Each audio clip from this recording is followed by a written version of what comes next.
It is Ryan here, and I have a question for you. What do you do when you win?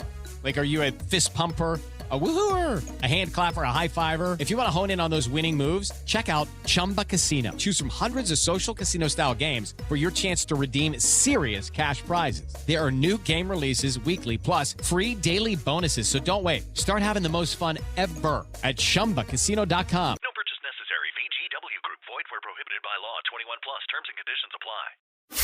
The following podcast is brought to you exclusively by the Rad Rob Radio Network.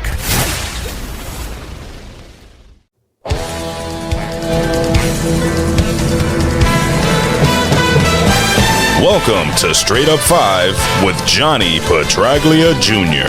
This podcast is hard-hitting, in-depth, cutting-edge look into the sport of bowling. You will get unfettered access into the mind of one of the most gifted bowlers of this generation, who just happens to be the son of a living legend. So, without further ado, let's introduce you to the host of the show, Rad Rob Francois, Dr. Ocho, and the incomparable Johnny Petraglia Jr. Hey guys, and welcome back to Straight Up 5 with Johnny Petraglia Jr. I am your host, Rad Rob Francois. Joined as always by my co-host, how do I put this nicely? He's a hack, right? Like he's a hack. We all know the only reason why Dr. Ocho is such a good bowler in his league is because the house shot and sport bowling and it's bullshit. But in any event, he still joins us every week to give us some knowledge into, really he doesn't know shit either. I'm trying, Och. I'm really trying to give you a good intro here. It's not working. Like you need to. I don't need one because I speak for itself and myself, and there's no intro needed. I got a freaking bum wheel. I got a bum arm. I got a bum wing. I got a lot of bums around me, and I'm still freaking bowling 267s every week. That's just that.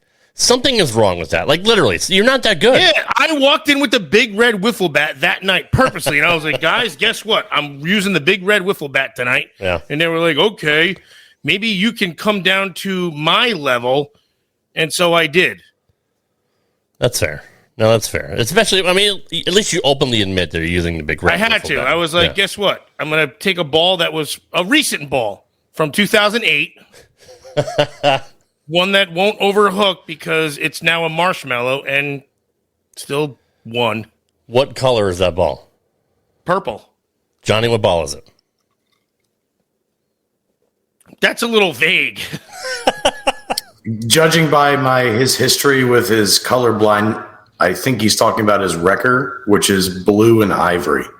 No, I didn't want to use that one because I had to literally soup. Oh, he's talking about the gravity shift. Let's see. There you go. Yeah, that's the. It's an audio podcast, but Ocho is smiling through his mask. It's got. He knows my. I can tell you're smiling because your eyes are squinty. Who? Ocho, I can tell he's smiling through the mask. I got a mask. His eyes squint when he's happy. That's what it's called. I was calling it like a Shift Plus or something like that. All right. No, there we go. I got it. Shift Plus. You fucking hack. Good evening, Johnny Petraglia Jr. How are you, buddy? Good, guys. I'm happy Tuesday League is over. It just was the worst league season I've had in a long time. So I got to reset because we are in the finals for my Thursday night league tomorrow night. Yeah. And then I immediately go into that head-to-head summer sport league on Tuesday the 24th. So I got to start trying to put the pieces back together, and it would be nice to come away with a league win on Thursday. But, other than that, ready to shoot the shit about the draft and everything else that's going on in the world of bowling. Well, you look great. You look happy. You just got off your vacation from sunny Sedona. How was your vacation? Even though we interrupted it on Monday, but No, it was great. Yeah, very relaxing, peaceful place. Not to mention the most beautiful place I've ever visited. Of all the places that at least I've been to, the scenery there is just unmatched. And besides Howell Lanes, of course. Of course. Yeah, definitely, especially that carpet. Really like that. Glow in the dark with the that really really awesome like isolated bathroom. It's a nice place to go to the bathroom. Howell Lanes. It's in the bar, actually, so pay no mind. You have to be a VIP to know that one. Good for you, buddy. Yeah, absolutely. So if anybody was paying attention recently, we had the finals of the 2022 PBA playoffs. We had Kyle Troup, the champion from last year, defending his title against Tommy Jones. It was a different format. We've been seeing the best of two. Why did they change it for this, Johnny? Like, I know it's, was it best of four or whatever it was, but why they moved centers last week and now they changed up the rules for the finals? Like, I don't understand why. I don't. Well, first off, you had to increase it to at least 3 points for airtime. I'm okay with that. You're okay with that? Yeah, I'm okay with it too.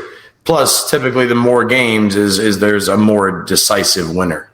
If it's a race to 3 games, you got to win 3 games. That's a little bit of a different mindset to win 2 games. Right. So I wasn't upset with the change-up, but I definitely think they did it for airtime.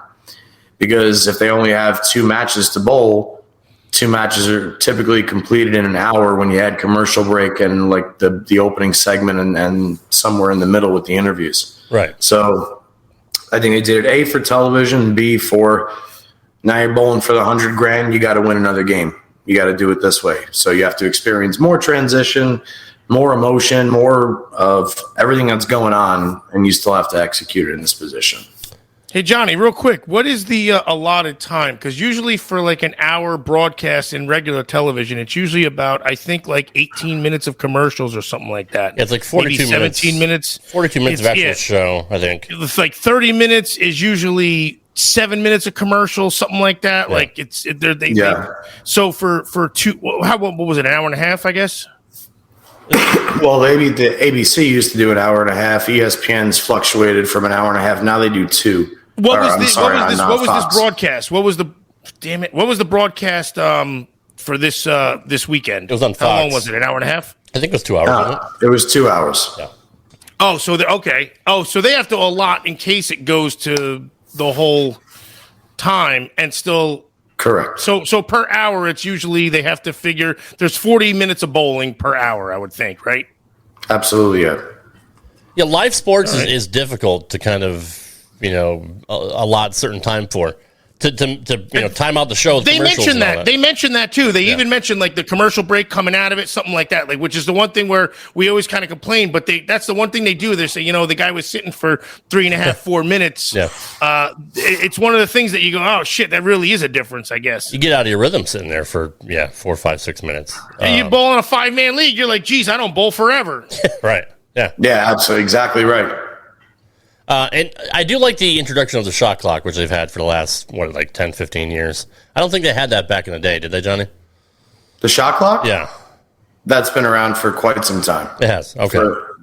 25 seconds from the time you pick up the bowling ball to take your first step to the approach. So I even knew that. Well, I mean, I didn't know when that first got put into place, when the inception of that rule was. The 90s, probably, something like that. I remember it always being present in any of the shows that I grew up watching, so it was definitely there in the very early 90s for sure. Did they mention it? Like, maybe I just didn't hear too much talk about it. I don't know. Maybe the first time I heard it was when Weber won his 5th U.S. Open. They made a mention of the shot clock and using every second of it. So that's. Maybe I just the person in most recent years that made the shot clock violation famous is Sean Resch. Yeah. I mean, Sean, just like everything else, I remember some shows that Sean balked 6, 7, 8 times to a point that even he said to himself, "Oof, it's going to be an expensive week, or it's going to be an expensive show." And what was it? It was like 50 for the first, 100 for the second, something like that. It's still like, it shouldn't. It's not. It goes first fine's 100, and then each subsequent one is 500. That shit adds up. I mean, that's a lot of money when you're not making as much as the other sports. Hell yeah, yeah, that shit adds up for sure. And the show that he balked like 4 times on and accumulated like 1,600 in fines. Win it? No, he lost the opening match to Duke. Oh shit! Yeah. That was at I think the 08 World Championship. I want to say. It was full on. It was a lot of. It was spares also too. I feel like. I think he like a couple 10 pins he balked on. He had a bunch of, and he would balk at the last second where it's almost like it looks like it's painful. Where he'd grab the follow through and just go, oh, can't do it there. Wouldn't stop halfway through his walk up. He would literally start the wind up and grab the ball. Good memory on my part. Very, very good. Getting back to the PBA finals. First game, Troup defeated Tommy Jones 217-184. Pretty low scores. What did you notice in the first game, Johnny, that kind of stood out for you? Tell you the truth, I was on my vacation and I missed game one. Okay. I turned it on a little bit late. But my guess would be, based off what I saw throughout the show, that the hour warm-up they had prior to the show, they led into it kind of led into maybe a transitional period in the early going of game one. But typically the first game in a race to 3 is going to be a little bit more, I don't want to say lackadaisical, but definitely a little bit more protective. So I would think that first win under your belt in a race to 3 points is very important. So both guys may have been trying to force good shots rather than make as many good shots as we expect them to. It's like you can't lose, you can't win the Masters on day one, but you can lose it on day one with a freaking quad bogey on number one. Don't split wacky 3 of your first 5 frames. So stay in play, and because they were all going pretty straight. I mean, Jesus, they were throwing the ball like me, except 5 boards in. Right. Yeah. Yeah. I mean, Tommy was using that redemption solid on the right lane, which is a very, very heavy loaded, strong resin with an big ASIM core, very tumbly motion, very forward rolling, very heavy rolling. And then sticking with that urethane on the left lane pretty much for the entire show, right? I don't think he ever, not 100% sure he even went away from urethane on the other lane. But either way, that first game, definitely what we're all saying about it. Scores really picked up from there. Troup won the second game, 276-257. Very entertaining game. Butch, God damn it. Ocho, I'll go with you. What were your thoughts on the second game with the scores opening up compared to the first?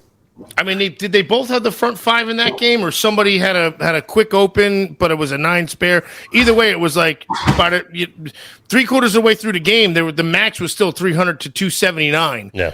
So it was again, who's going to waver first?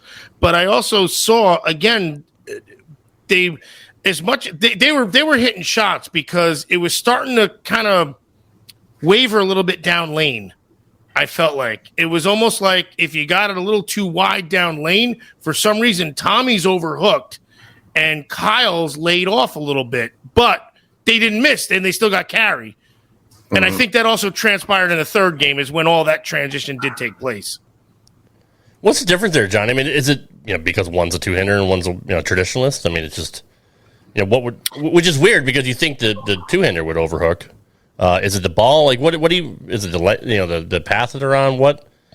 I think it's at that point it's more tilt, rotation, and speed.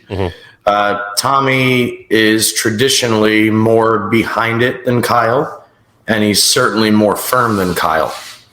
So on a lot of the PBA patterns, especially when they're breaking down the front part of the lane with urethane, what happens is the guys that throw it harder through the front experience more of a down lane motion than the guy who's throwing it softer and being a little bit more rainbow type angle through the front. So in that respect, it could very possibly be that Kyle's ball with the slower speed was out of energy at the spot, which is why it may have labored in the same spot that Tommy's would have jerked. And Kyle legit stayed directly behind it. Like he was trying to going because he didn't want to get around it. He was so underneath it and behind it too for the first 2 games. It was pretty wild to watch how and the revs are still there. He's hitting 480, 490, I think it was, something like that. Tommy Jones still hitting 440. Pretty impressive. Which is for a one-hander. Which I'd never know unless they put that thing up. I would think I don't know, 25, 30, yeah, something like that. Yeah, I see the finger grips roll. Like that's probably 8 times. I agree. I can't. I don't know how the ball does that either. Like it doesn't look like it when it goes down the lane. But that's a great point, Ocho. Game 3, Jones finally turned it around and defeated Troup 279-201. Johnny, what the hell happened to Kyle in Game 3? When you know you're out of it, you make sure you're not going to bowl 2-0 again the next game. I think he hit a little bit of a funk. He started to lose his look a little bit. But it was also, I think, again, you're up 2-0. You can end it right now. Yeah. You can practice, really. Yeah. This is what he did. And that's exactly what he did. He made sure that he won it in Game 4. That was, and because trust me, if you come down from a 2-0 deficit, it's gut-wrenching to the guy who was up 2-0 going into that deciding Game 5. Right. It's like, what do they say in baseball? When you're down 2-1, you got to make it 2-2 in the series. You cannot be down 3-1 in the series. It's a similar thought process. So I think what Kyle did was, whether he hit the funk or just got ahead of himself for a couple frames, whatever it was, he knew he was down an almost insurmountable amount of pins in the 7th frame. So now you experiment. Now you make sure that you can come out of the gates with turkey spare turkey, front 6 or something, as we saw in the very next game. He did.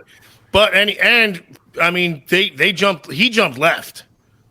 I mean, that was the coolest part of it, and that's the part that I got freaking all hell bent about with Marshall last week. Is like it just doesn't translate on TV. It's almost like golf undulations on TV, or even the shot. Now that the Pro Tracer's on there, it's better. But man, people just can't jump 20 boards left and hit the same spot. And I'm an advocate as much as I think it's a skill. You sons of bitches. I wanted to mention this. That was such a cool thing. No, that's a great point. I wanted to mention last week, but I forgot to. The commentary, Johnny. A lot of inside jokes, like we've talked about for weeks and weeks and weeks on this show. A lot of banter back and forth, and not really focusing on what we're seeing on the screen. Did you happen to notice that as well last week? I had the volume off. You did? Okay. Ocho? We were in the hotel room, so I promised Rochelle that if she could let me keep it on for an hour, then that she wouldn't have to listen to it. That's fair. But I did. I would assume it's just like every other show. If was it Rob Stone? Yeah, it was Rob Stone. Yeah. Yeah. So automatically the commentary loses its pinnacle level luster because he's not a good one for Randy to feed off of or converse with when it comes to actually talking about bowling. It's like you and I having a conversation, really. That's kind of what it is. Not that we don't do it here, but in actual reality, we don't talk. We literally talk movie quotes. And that's kind of – this week it wasn't that bad for the finals. But I did see part of that. And they honestly, I think they did a good job trying to chase something when they saw that – I don't want to spoil it about who won. Yeah. But somebody had a potential 300 – they have to ham it up at that point. It's like when the Yankees are winning 10-0 and Michael Kay wants to crack a fart in the booth and make Paul O'Neill laugh at home or something like that. So no, that's fair because the same thing happened during Red Sox games on NESN that I watched. Don Orsillo and Jerry Remy just fucking Sox were up 15-2 and R.I.P. by the way. Yeah, absolutely. Remy was fantastic in the booth. But yeah, they're cracking jokes. They're fucking trying to make each other laugh, like the game's over. I do understand that, but as far as Monday Night Football game, you know what I mean? Like we all seen that, and I thought they did a good job with this one because it's still they tried to build it up as much as they could. It was 2-1 at one point. Yeah. No, I agree, but just as far as last week, I thought it was way over the top. Just way too many inside jokes. Them just fucking cracking each other up, and it's just it's fun for some people, but I think it's unprofessional. Like just and that's coming from back, obviously, in the day where we all watch with Chris and Bo. You had the voice of God doing it with Bo. Right, I mean, that's the other thing, which I didn't even watch, and I'm upset at myself for. Yeah. Thank God for YouTube. Right, but Randy and Rob are just like fucking two frat guys, just fucking hanging out talking. like us doing commentary or whatever. It's just, is that the play though? Like, I mean, again, they want to do the new the new age and the like new. We have personality. We're not a boring and stuffy the whole show X Games thing. Like that's how this whole thing started, and flashiness, and so I get that. I'm not saying it works because you don't hear Dave Faraday. Well, he's okay. Besides Dave Faraday, he's a funny guy. But like, you don't hear freaking Peter Kostis as he's analyzing a swing. Or I mean, there's nothing wrong with being funny as an announcer, but they don't bring anything to the table that's informational. Right? Yes. Yeah. And like say the jokes if they make sense. And don't do it every line. I mean, we talk about this every week. Yeah. The one that he keeps using, it's slicker than an otter's asshole. Well, what's he keep saying? Something like that. They're as slick as an otter's pocket. Slick as an otter's pocket. I'm like, I don't know what that means. That's real. You really saying that on Fox? Yeah. Live? Right. Okay, cool. Did Steve Irwin come up with that or something prior to that stingray blasting him in the freaking arch? Who would have thought that coming either? Like crocodiles never But I do want to say though, like really quickly, because now that we've mentioned it, Kyle Troup did have the opportunity to go out within like the most historic fashion ever. Blaze of glory, fucking blaze of glory shit, man. Yeah. So that's what I didn't. Again, I'm trying to make like as Rob's. Delaying the inevitable, the inevitable about who won, but shit, what happened, man? Tell us, Rob. Troup fucking locked it in, man. What do you have? The first 10, Johnny? 10. Yeah, at the front 10. What happened on that next shot? I think he went high. I think he got a little soft. But whatever it was, he bowled 288 and. At that point, what I was going to say is, I've always hated the Masters format because I hate the idea of qualifying and then dropping all the pins and then you're matched up against one opponent. But I do understand in the situation of the playoffs that it is, accumulated from points throughout the year. However, in order to win in the playoffs, you got to win 4 matches. You got to not lose once. To do that 2 consecutive years for $350,000 total. It's badass. It is pretty badass. That is a guy that definitely knows how to win. I mean, that's also a true reform too, because it's not a step ladder. It's not a one game. They were all, best to 2. Whatever they did, they did the 1-1 and a roll off or something like that. But you got plenty of shots at least. It wasn't one. That's the problem with step ladder is one bad frame, a bad throw, or not even a bad throw, just a bad kick. You hit it wrong and you leave a wacky split. And man, you got a lot of making up to do. It's such a hard freaking thing. It doesn't dictate your talent, but at least they give you 23 or 22 shots, 24 potentially. So actually, and then the 10th, and then the 9th to 10th frame, I think is actually a good thing too, as opposed to the roll off. I agree. I agree too. I agree with that. So the cream should definitely rise to the top of there. It's like where the stat was like, how many top seeds took second place? It's like 60-70% of the time. Well, because they did all their winning. Okay, they could only take second. I get it, but you've also made it harder for them to win. Yeah, I mean, I do agree with like a dingo in the background somewhere over there or something. A dingo. That's my little dog. That's Stella. Stella. That's what you call your pecker. Yeah, she probably saw a piece of fuzz, and now she's losing her mind. She's fucking crazy. Usually people are shaved nowadays. That's a good point. That's true. She's a nutso dog. Crazy. So we all thought Tommy had a chance to win, a couple of weeks ago. We were kind of predicting what was going to happen leading up to the finals. But when you're facing Troup, who has the first fucking, like by the first 7, like I'm fucked, right? Like you got to start feeling bad, for Tommy because it's over. Fucking, there's nothing I can do now. So just keep a good face on and get through it. But, it's it. What were his scores? What were Troup's scores? Because besides the 201, I mean, he was like 260 and above, I feel like. 217. Yeah, 217, 257, 279, 288. Or no, I'm sorry. 217, 276, 201, 288. Okay, all right. So the first game, they had the feel-out thing. That's right, that JP mentioned earlier. And then it was... 276. That's hard to beat. Yeah. Mm-hmm. But then, I mean, like I said, when Jones hit 279, Kyle was out of it early. So, he just kind of got payback on him in the fourth game. But I felt you mentioned Kyle was out of it early. Kyle also jumped left and started trying new shit to say, okay, I'm preparing for next game. I already have the little ace in the hole here. Absolutely. And again, Tommy's still, he's still zoned in. Yeah. Why break what ain't freaking broke? Why break what ain't broke? Yeah, exactly. Agreed. No, I agree. It was fun. It was fun to watch. And congratulations to Kyle. Back-to-back winners, got 2 WWE championships now. So good on him. Those are easy to get. Just got to go to WWEshop.com. But going into it, I don't think anybody expected him to defend his title with all the names that were in there. Obviously, Belmonte goes out early, and most of your higher seeds went out early. But in the end, he lost one game.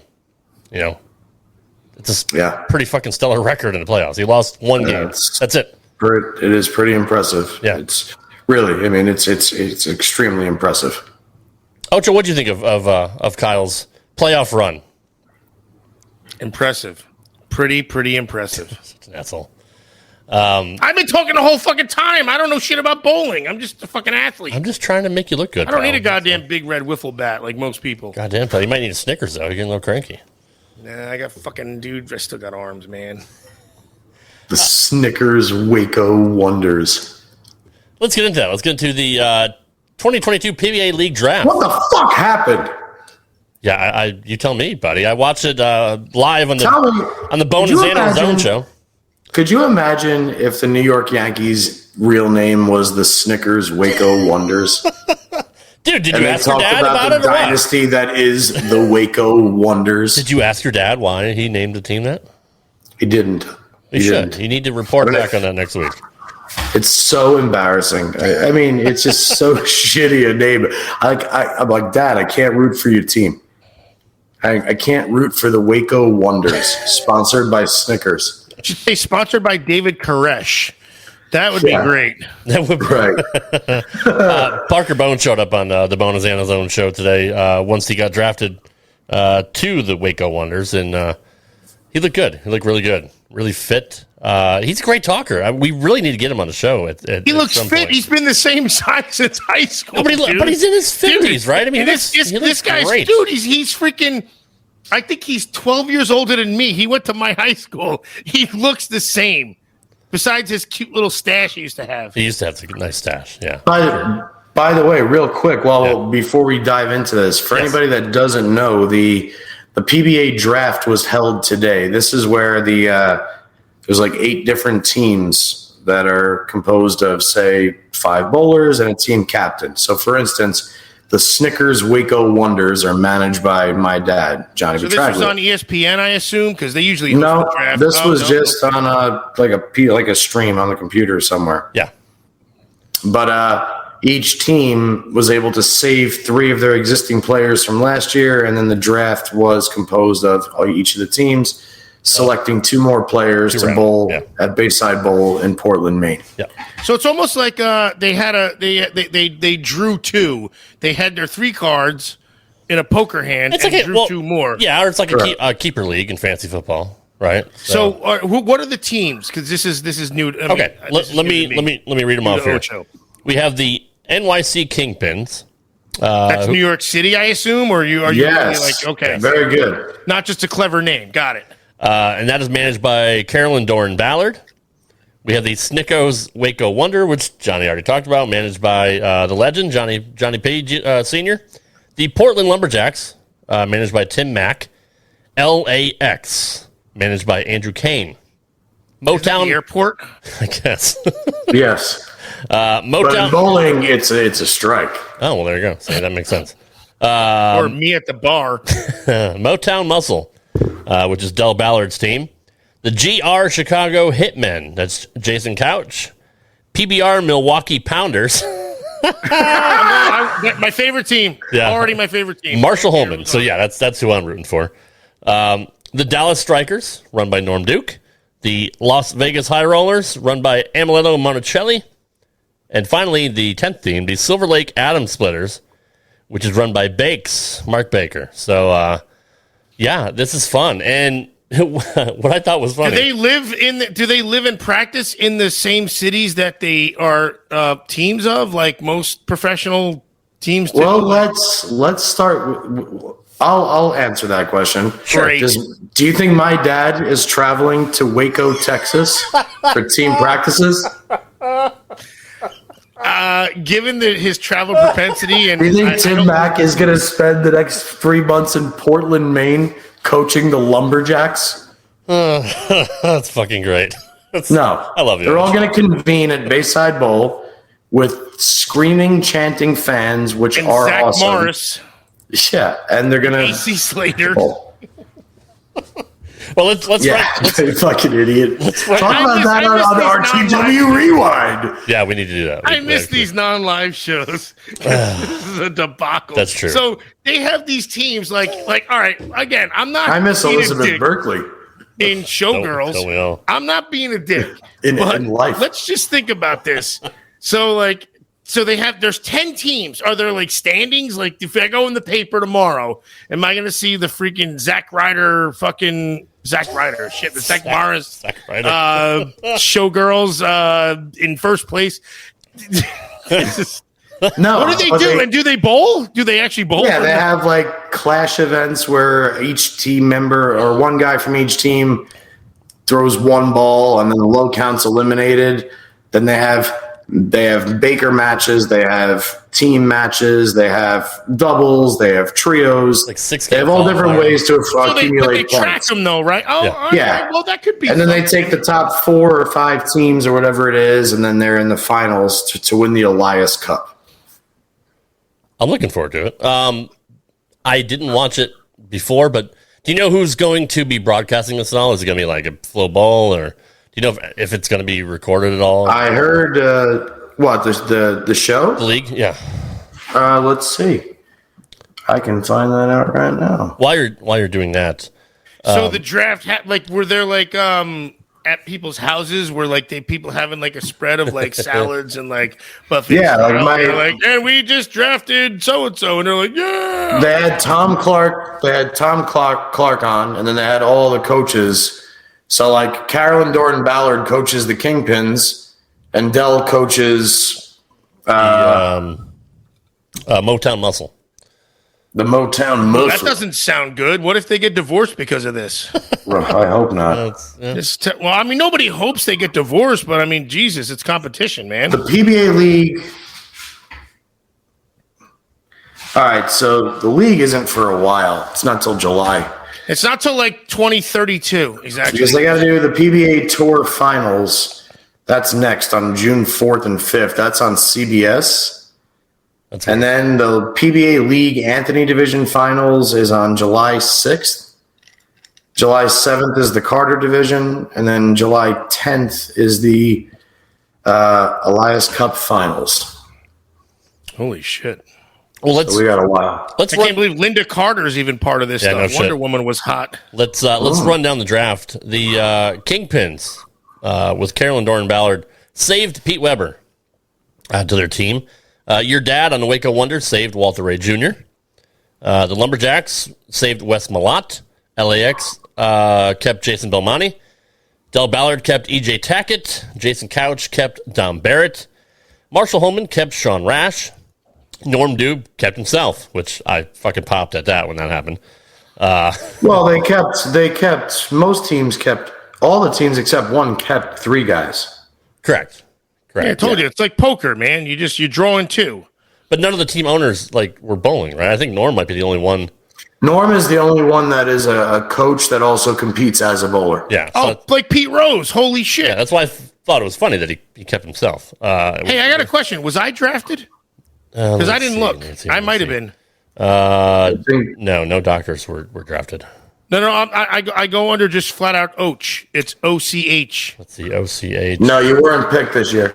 No, I don't see it. I don't see it down here. They wanted to make it fair. That's for everybody else. Right. God damn it. M. Leto kept. Make sure, because I don't want to miss it. I'll be busy planting the grass. M. Leto kept Francois Lavoie, and Mark Baker kept Jesper Svensson. I'll just go over the second and third round real quick. Who got saved? Carolyn Ballard saved Tang and Marshall Kent, our friend. Johnny My P. nickname is Tang because I drink Tang all the time. Shit, I fucking did get drafted. Are you shitting me? Well, in that case, you got drafted twice. Yeah. Oh, There's more. Because there's two Tangs in there. Two Tangs. Oh, yeah, see you Yeah, later. you're talking about Darren right now, but Johnny P. kept B.J. Moore and Thomas Larson. Tim Mack kept Kyle Troup and Chris Prather. That's gonna be a hell of a team. Andrew Kane kept Jacob Buttriff and Stuart Williams. Del Ballard kept Anthony Simonson and Kevin Williams. Jason Couch kept Tom Smallwood and Sean Maldonado. Marshall Holman kept Ryan Simonelli and Dick Allen. Norm Duke kept Tommy Jones and Bill O'Neill. And Leto kept Andrew Anderson and A.J. Johnson. And finally, Mark Baker kept Tom Doherty and Chris Vaya. Tom Smallwood didn't get canceled? who did you say? Wait a minute, something was wrong there. You said somebody saved somebody, but no, Kevin Williams wasn't saved. He was picked. Was he picked? Well, then blame. Yeah, there was one team that had to pick three guys, Blame and Parker. it was probably the muscle. Blame. Well, actually, we'll blame Mike Val for this because he put the fucking spreadsheet together. So, hey, dipshit, if you're listening, you fucked up. You put him under the save column. I'm just reading. Come on, Mike. I'm just reading what I see on their fucking. This is why He's I trying had to to fuck with us. Yeah. This is why I had to jump in that night when you're like, we have a surprise guest, and I was like, oh Christ, no, this is not a guest. This is a J-Bone. So yeah, Kevin Williams was picked in round 5. Fuck, goddamn, Mike, you suck. That's okay. The you know what? Overall, go ahead, Rob. No, you're the man. Go ahead. I was just gonna say, overall, most of it, I always get a little skeptical when the draft rolls around. The bowling world is very small. There's all kinds of different factions. There's all kinds of deeper shit that leads people to picking people. And sorry, it's always consistent with what's going on. For instance, with the first pick, Carolyn, Dorn Ballard, and the Kingpins selected Kyle Sherman. Yeah. Who she left unprotected in January's Manager Saves event. And this is his third season with them. So there's already a history there. So you're only allowed to keep 3. So obviously with the first pick, the goal is to keep the same team you had, right? Plus Kyle's a good bowler and he had a good year. Nothing there. Second, my dad picks Jason Sterner. Great. Sterner has a fantastic year, makes shows at the majors, this and that. And go figure. He's a Brunswick guy. My dad's loyal to his company. Okay? Next, we have Mark Baker traded. He made a trade with Tim Mack and the Portland Lumberjacks where he gave up his 3rd and 18th round picks for the 10th and 11th pick, which I thought was a brilliant move because there is so many good bowlers in the first 12 that can be selected.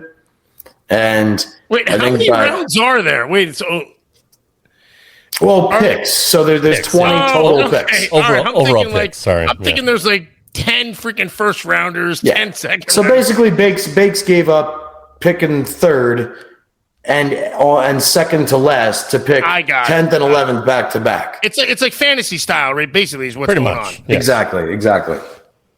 You're welcome, fans. Tim Mack does what he does. He picks Packy Hanrahan. He was on the team last year, and every team is looking for a lefty. Yep. So Packy's the perfect fit to go 3rd. Andrew Kane, with the first pick for me, that was maybe skeptical as to where it landed. So this was a surprise for me, was he picked Chris Barnes. Yeah. I respect that pick. I think it's pretty cool that it's the first time Barnes is not going to be a Silver Lake Adams splitter since being introduced to the league. So I think that's pretty cool that he is on LAX. But that was the first one that I was surprised by. So that was the first stunning pick. By the way, it's almost like Mattingly not being a Yankee. I mean, that's how Yeah, Not right. being an atom splitter is fucking like, that's your legacy, man. Yeah, for sure. If I keep babbling, because I'm just going to keep going down the line. Go, man. Yeah, go ahead, bud. Cut me off. It's your show. It is literally your show. Brad Miller went to Motown. Again, Brad Miller, fantastic season. I don't really care about Brad. I don't really care where he goes. So he bowled great. He I deserves don't to know be if out Brad there. cared where he went. He just wanted to be on a team. Pretty sure he did. Yeah. He's like, I'm Chicago. in Detroit, all right. Chicago, who used to be the Philadelphia Hitmen, they went. Oh, they with- relocated. Holy shit. we have PBA teams that are already scooting out of cities. Dude, I mean, this that's is like when real shit. that's when Baltimore freaking the Colts left to go to Indiana in the middle of the Yeah. Holy shit. Yep. Or when the Browns left and then the Ravens showed up and then the Browns came back. Super Bowl. Holy shit. Are we being that much of an asshole or is it really truthful? Yeah. Yeah. Both. Nick Pate went to the Philadelphia / Chicago Hitmen. Again, another good player. Definitely deserved to be drafted. AJ Chapman went to the Milwaukee Pounders. Again, AJ had another. I don't know if it was a sensational year, but he's a sensational player, and he brings a lot of flair. So he's. I like him there. So he went to a place named after a freaking gentleman's club. That's good. Then Duke picked Santu Tavanainen or Tavananainen. Santu Tavananainen. Banana. And so I just don't know enough about Santu other than his pants are too tight and his hair's wacky. He's a good player, but I saw a lot of names on there that I would have picked before Santu Tavananainen. Yeah, but how do you get the name on Let's be it? honest. When your dad bowled that 298, you could see his nuts right through his pants. So let's say maybe he's bringing back some fashion. And maybe. And how do you get that name on a shirt, by the way? That's a lot of fucking I think he just put Santu. Are you sure maybe that's not his name, but like the seamstress like just fell asleep and just started going back and forth and it was just N's and A's or something like that? Like, is that possible? I hope so. I mean, I really hope that's Or like how. a Pac-Man ghost mouth or something? Like it could have been. Like we got to think about this rationally. Next, Amleto Monticelli and Las Vegas selected Matt Russo. Again, every team's looking for a lefty, so all the lefties get eaten up. DJ Archer went to the Adams Splitters of Silver Lake, and that finished the first round. They should have called him the Adams Family. That'd have been better. That'd have been instead of the Adams Splitters. Like, come on, seriously, right? In the snake draft, the second round selections were, again, Silver Lake picking back to back. Brandon Novak, good player, deserves to be on the team. I'm again going back to like the congregations here and everything. There's right. There's cliques and whatnot. We get what you're saying. Like there's loyalties and the next loyalty is fellow countryman. Right. Amleto picks Ildemaro Ruiz to Las Vegas. And then Matt Ogle goes to Dallas. That was kind of a shot in the dark for me. Matt Ogle's a Brands of Brunswick team member, and he was selected by Duke, which leads me to believe that since Duke selected two-handers in this draft, that maybe he's just hunting for every two-hander he can because he knows that they're unstoppable if they're in play whatsoever. Yeah. Well, hold on. So, all right, going to be dumb question. I got to figure that it's still individual. So the individual uses the bowling balls from their sponsor, not the team, right? There's no like full Correct. Team sponsor. So, okay. So if they play for the Dallas freaking Scucciolingaccias, they're not just all freaking Storm or something like that. It's whatever the person is. Right. Correct. Right. All right. Moving on, we got Anthony Lavery Spar went to the Pounders of Milwaukee. Jake Peters. I'm rooting for them from here on out. Me too. Jake Peters is a Chicago hitman. I think that Jake should have gone a little bit sooner. I know a little insider info here that if Sterner was taken first, my dad most likely would have taken Jake Peters second. So Jake was going. It was just a matter of who grabbed him first. Mitch Hoope goes to Motown. I didn't see much of Mitch Hoope this year. I thought that was a shit pick. I think that's some sort of alliance friendship pick because you could have made up that name for all. Yeah. Sorry, Mr. Ballard, if you're listening. All right. It was a shit pick. So I don't like Mitch Hoope in the league. Fuck you, We like Mitch Hedberg, R.I.P., but not Mitch Hoope. Yeah, fuck Mitch. LAX takes Martin Larson. Again, long-standing friendship. Martin's probably the best PBA player without a title. Him and AJ Johnson. He was great in Bad Boys with Will Smith, too. He was. Like, that was Hey, that's Martin Lawrence. oh, right. Fucking idiot. What are you talking about? Martin Larson. Get the fuck. All right. Anyway, Martin Larson. Again, he did not have a sensational year by any means. I think other guys should have made it over him. I agree. Did anybody take John Handegard? Is what I want to know. No. Then Portland takes Arturo Quintero, which I love that pick. I think Arturo is perfect to be a Portland lumberjack because he adds flair. He's fun with the crowds. A very likable guy. I really like that pick for that. Antonio Banderas should show up as him, literally, and not Agreed. say a word. But I mean, Agreed. look at it this way. Bowl how he wants. I don't care. All right, next, my dad takes Parker Bone III, of course, another Brunswick guy, lefty, legend.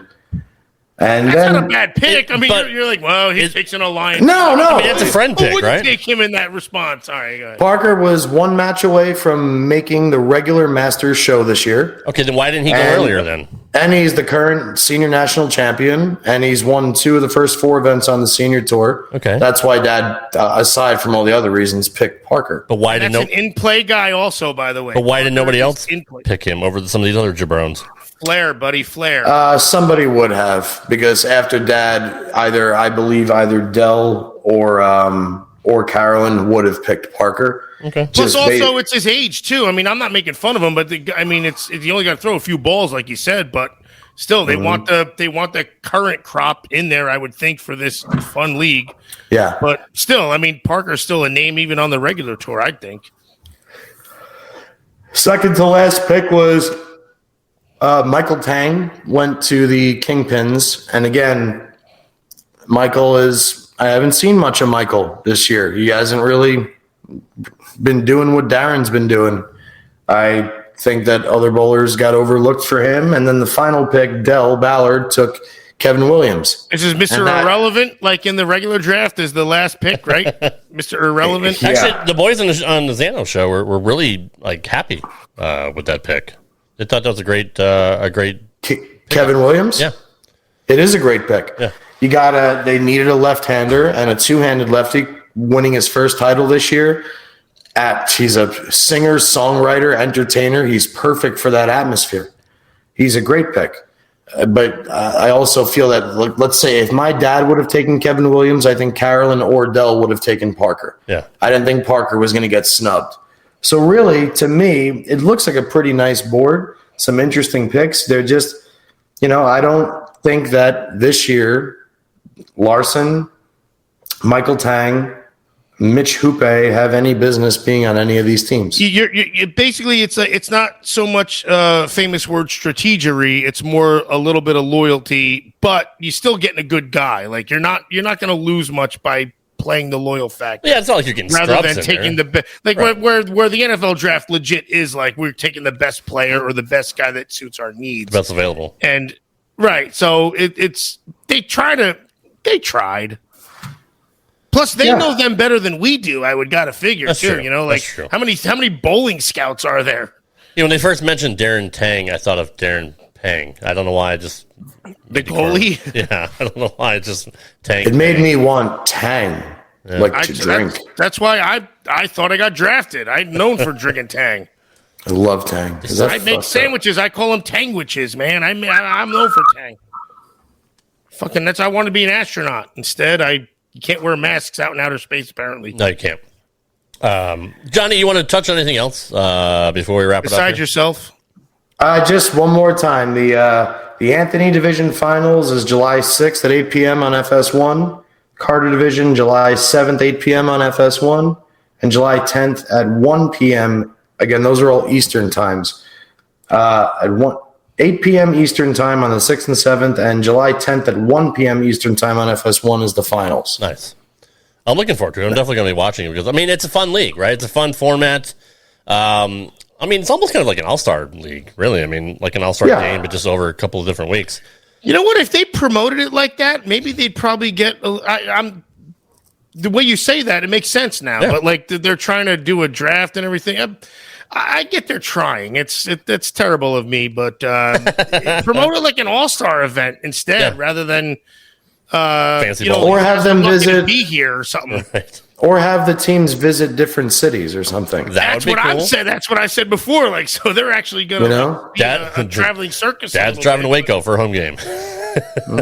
Convert 6 or 10 bowling centers into like Dallas Strikers headquarters, That would be cool. Waco Wonder Bowl. See, you thought I was joking before. Now I was onto something. How come the PBA doesn't have an all-star game like every other sport?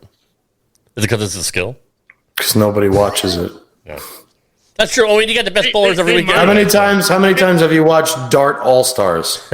That's fair. That's about the ratings we get. That's fair. That's fair. I've watched Dart All-Stars. I do. No matter how much. I know who Cornhole All-Stars are. If I asked Rochelle if she could name me one Cornhole All-Star, she would tell me to go fuck myself. So, which is your cornhole. And your cornhole. Well, yeah, so there you go. There's a correlation. All right. Other than that, Rob, no. Congrats to Stephanie Nation for running the ladder in the opening event of the year in Rockford. Yep. I just called her Stephanie Nation because that's how I met her and knew her in college when she bowled for Central Florida. To Stephanie Johnson, she was always one of those fiery competitors when we bowled in college together and hasn't changed. I love watching her go after it. It's so awesome to me to watch. So looking forward to a lot more things from her this season. When you say bowled together, is that code word for banging her? No. She was when she bowled for Central Florida. She was bowling in Central Florida, and I bowled for Morehead State. She was dating another bowler, longtime bowler who we spoke about on the show, PJ Haggerty. Yeah, they were together in college, but Steph was always one of my friends out there, one of the most real people I ever met, and to this day, she's a real badass lady. What is her name actually? Because you called her like 5 different things, and I have no idea. Her married name is Stephanie Johnson. She's married to former PBA professional Chris Johnson. But her maiden name is Nation, like Nation. Oh, I thought you meant like she was like the best bowler in the nation. No. Like, you're like Joanna Champion, like Joanna JJ. You know what I mean? No, like her legit badass real last name is her name is Stephanie Nation. It's a badass name. Are we supposed to gloss over the fact that you went to Morehead State? Like really, where you played like what you said you played a half a round each day or something? You were in Ohio and you played like a 9-hole every freaking other day? I played the 9-hole every day in Kentucky. That's what it was. All right, that's what it was. It was $13 to play. Kentucky, Illinois, same difference, including a cart. Oh wow, that's bullshit. You get hot dog. And then we went to the really, really upscale course, Sheltoe, and that one was $21, and you got 2 free bottles of water, and that course was sick. Wow. And a Golden Corral pass, probably. Yeah, probably. Out there it was, it was Old that. Country Buffet, Ryan Steakhouse. Shoney's. Shoney's, of course. Ryan's Steakhouse was so good. I miss that place. Ryan's Steakhouse. Of course you missed that place. God damn, you were probably just there earlier tonight. You missed it only. They don't have any left here. They closed the last one down that was like 20 miles away from me a couple years ago. They're all gone now. So the only closest. There is a chance of you getting healthy then. Good. The more of these freaking joints that close down, there's a chance you'll show up every week. There's a bunch of banging Chinese buffets around here too. So do the Mongolian style. I might frequent those every now and then. Yeah, they have that too. The whole hibachi thing. Yeah, it's good stuff. End the show, Rob. Yes, sir. Senior Tour. Anything going on with them right now? This past week was the Budmore Classic, which was contested in Budmore's home for the finals. Dave Johnson was the victor this week. I believe that's his first senior title. Defeated Tom Hess, 223-222 in the title match. And then I think the senior tour, let's see where they're heading next there. Rad Rob Radio Network. Was it really in his? Funny, you, Rob. Was it really in his home? Like he has lanes in his Yes, basement? in his house. Oh shit! Like in We've Kingpin, got- when they freaking went to that dude's house and freaking Ishmael beat his ass with the fake dollars. Now we're talking. Oh shit, they're coming. They're coming here. They got a couple weeks off, and then they're here in Las Vegas for the Super Senior Classic, June 1st through the 5th, followed by the Senior Masters, June 6th through the June 12th. Nice. I wish they would do bowling around here. Like, there's no prominent bowling centers around here in Tennessee, or even Georgia. I don't think that I can think of anything in Georgia or Kentucky or North Carolina or somewhere I can drive to. I haven't seen a live bowling event in I don't know how long. Probably since I Oh, was a you're kid. shit out of luck, man. They're going to Columbus, Ohio, Jackson, Michigan, Anderson, Indiana, Wyoming, Hammond, Indiana, Westland, Michigan, Greeley, Colorado, Odessa, Texas, and Lubbock, Texas. I could probably hit Indiana. It's about a 5-hour drive if I really want to go watch There you go. old people bowl. But yeah, Hey, the old guys are just as fun, if not more fun, to watch than the young guys. true that. That's fair. Yeah, but I got to remember who's out there now. It's not like watching. It's like your best guys to go watch are Gene Stuss and John Hersina. I mean, you get to go watch some badass motherfuckers. How's your dad doing? I Is he, know those names. Holy shit. Yeah, well, Because I think I classic bowling. That guy bowled a 300, I think. Gene Stuss sure did.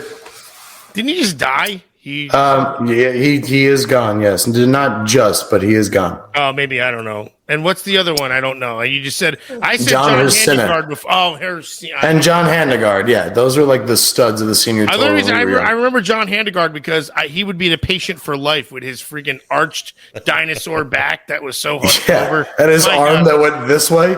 Dude, I could make so much money off of him. Damn it. Yeah, he's a mess. Good for him. Anyway. So coming up next week, we're going to be talking about our favorite moments from PBA on ABC, or the Professional Bowlers Tour, as Chris Schenkel used to call it on ABC.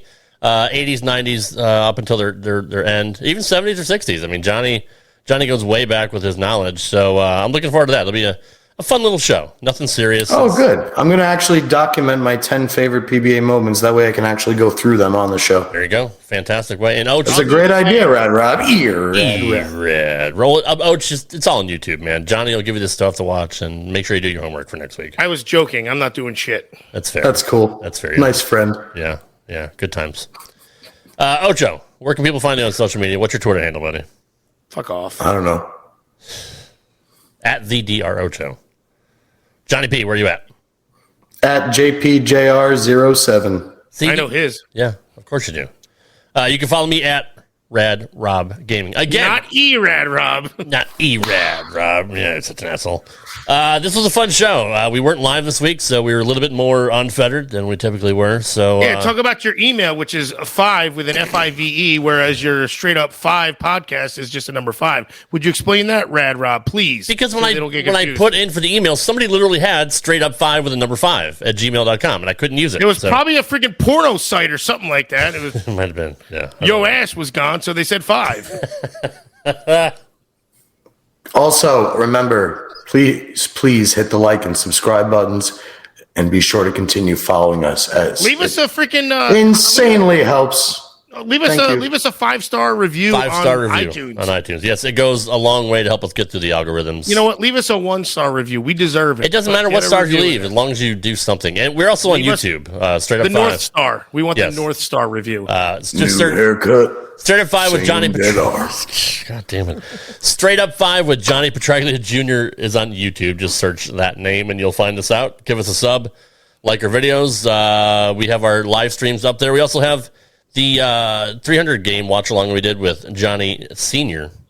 And Johnny Jr. and Ocho here and myself. That was a very fun show. Senior went into a lot of stories that he probably never really talked about publicly. And Stuff he would never tell. That's a guarantee. He would never say. He might have said some of the stuff about the game. The other stuff he would never say. You get to see him on the most humanized level ever, and it's all my fault. Enjoy it. it is. It's all your fault. And hopefully we'll get him on again. Hopefully we'll get him on again at some point. I know we tried a couple months ago, and Johnny just forgot about it. He doesn't know the computer either. It's like, look, just leave him alone. All right, they're on the senior tour. Guys, we'll be back next week for another edition of Straight Up 5 with Johnny Petraglia Jr. Take care. We'll see you next week. Thanks for listening to Straight Up 5. If you would like to send your questions into Johnny Jr., send us an email at straightup5@gmail.com. That's straight up FIVE@gmail.com. We'll see you next time for another edition of Straight Up 5 right here on the Rad Rob Radio Network. How to have fun anytime, anywhere. Step 1. Go to ChumbaCasino.com. ChumbaCasino.com. Got it. Step 2. Collect your welcome bonus. Come to Papa welcome bonus. Step 3. Play hundreds of casino-style games for free. That's a lot of games. All for free? Step 4. Unleash your excitement. Woohoo! Chumba Casino has been delivering thrills for over a decade. So claim your free welcome bonus now and live the Chumba life. Visit ChumbaCasino.com. No purchase necessary. VGW Group. Void where prohibited by law. 21 plus. Terms and conditions apply.